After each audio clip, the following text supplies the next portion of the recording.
Paano nga ba kung maglaban sila Itachi at Shizui? Sino kaya ang mananalo at sino naman ang matatalo? Bago iyon mga kaibigan ay follow nyo muna ako dito sa TikTok. I like mo na din ang video na ito para makapanood ka pa ng mga ganitong klase ng content. At I follow mo na din ang iba pa nating channels. Also, panoorin mo na din ang video na ito dahil may shoutouts tayo sa dulo. Let's go! Sa ilalim ng buwan, hinarap ni Itachi si Shisui. Kailangan kong malaman kung sapat na ako. Tahimik si Shisui bago ngumiti. Kung yan ang nais mo, nagbanggaan ang chakra. Mabilis, matindi.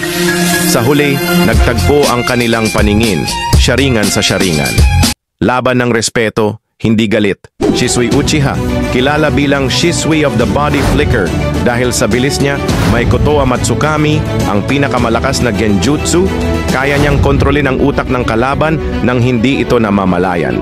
Tahimik, loyal, at isa sa pinakamabait na Uchiha. Di masyadong napakita ang full potential dahil namatay siya ng maaga.